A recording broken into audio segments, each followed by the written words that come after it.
Assalamualaikum warahmatullahi wabarakatuh. Kembali lagi di channel Nasihat Kehidupan Misteri. Pada video kali ini saya akan membahas tentang kesaktian Presiden Soekarno. Soekarno mendapat ancaman pembunuhan lebih dari 7 kali dan tidak ada yang berhasil satupun. Setidaknya hal itulah yang diungkapkan Soekarno dalam pidato perlengkap Nawak Sara. Lolosnya Soekarno dalam upaya pembunuhan ini dinilai sebagian orang karena kesaktian yang dimilikinya. Soekarno dianggap memiliki banyak ajimat dan benda pusaka yang melindunginya. Namun hal itu seringkali dibantah.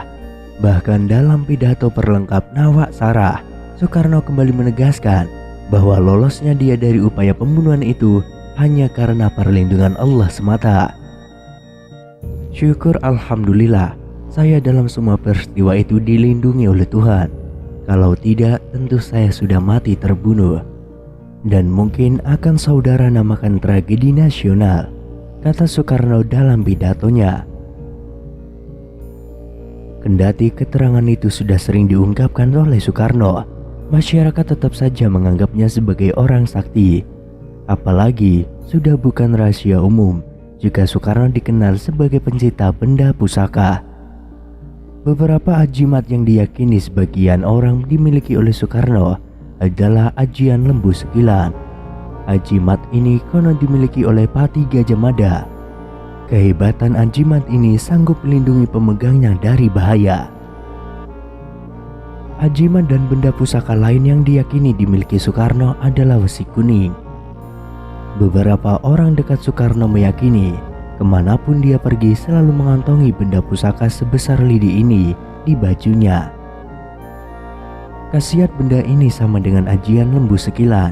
Ajimat ini konon pernah dimiliki oleh Adipati Menak Jinggo yang melakukan perlawanan terhadap Majapahit untuk mengawini Ratu Majapahit, Dewi Suhito. Pemegang benda pusaka ini diyakini akan terlindungi dari berbagai mara bahaya dan kejahatan musuh. Konon kabarnya, pusaka ini sudah dimusnahkan dan serpihan kecilnya saja yang dipegang oleh Soekarno. Lolosnya Soekarno dalam berbagai upaya pembunuhan, mulai dari pelemparan granat di Cikini, serangan bom, hingga penembakan saat sholat Idul Adha, semakin menguat wacana ajimat dan pusaka itu. Benda keramat lain yang dimiliki Soekarno adalah tongkat komando yang selalu dibawa kemanapun dia pergi.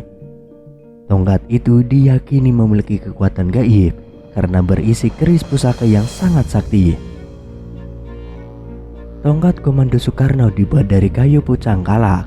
Kayu jenis ini dianggap memiliki khasiat kanuragan. Bila ditaruh di atas air, maka bayangan kayu ini akan menyerupai ular yang sedang berenang. Kelebihan keris pusaka ini sanggup melindungi pemegangnya dari bahaya yang mengancam. Keris ini juga sanggup meluluhkan hati para lawannya, menimbulkan rasa iba, dan bisa menambah kewibawaan. Benda pusaka lain yang diyakini dimiliki Soekarno adalah keris pusaka peninggalan Perang Puputan, Bali. Keris ini pernah digunakan Raja Singasara untuk berperang dan telah menelan banyak korban jiwa.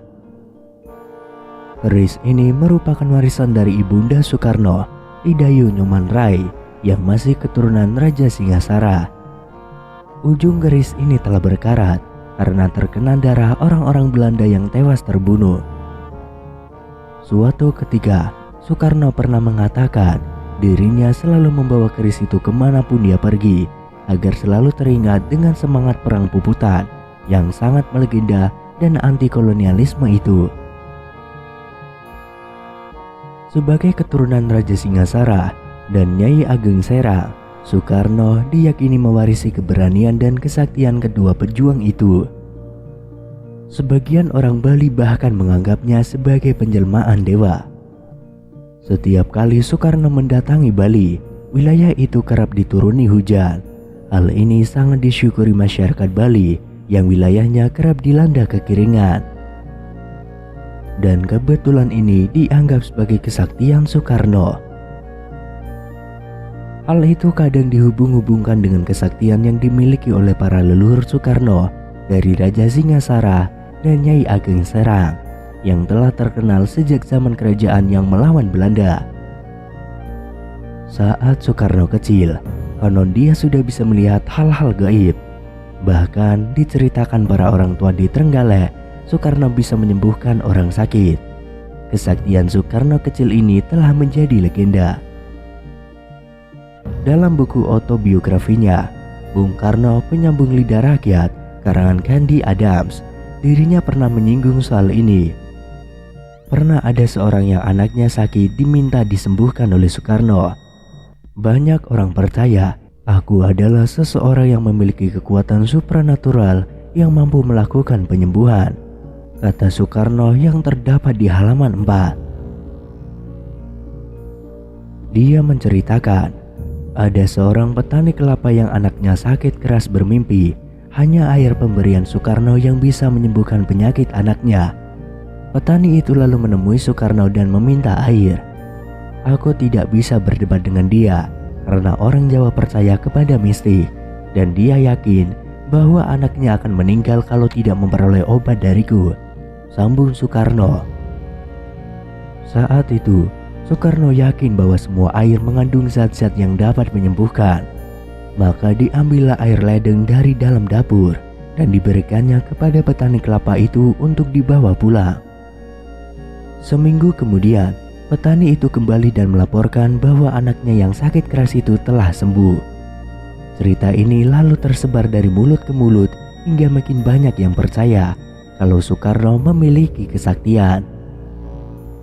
Pada lain kesempatan, saat Soekarno mengunjungi sebuah desa kecil di Jawa Tengah, ada seorang ibu yang mendekati ajudan Soekarno dan meminta sisa makanan di piring yang digunakan oleh Soekarno. Ibu itu berkata bahwa dirinya sedang hamil dan dia ingin anak laki-laki yang berada dalam kandungannya mirip dengan Soekarno. Caranya adalah dengan memakan makanan sisa yang dimakan oleh Soekarno. Mendapati dirinya diperlakukan seperti itu oleh sebagian masyarakat Indonesia, Soekarno mengaku sangat senang karena dengan begitu dia merasakan kewibawanya sebagai pemimpin menjadi kuat. Hal itu dengan tegas diungkapkan saat dirinya dianggap penjelmaan Dewa Wisnu oleh orang Bali.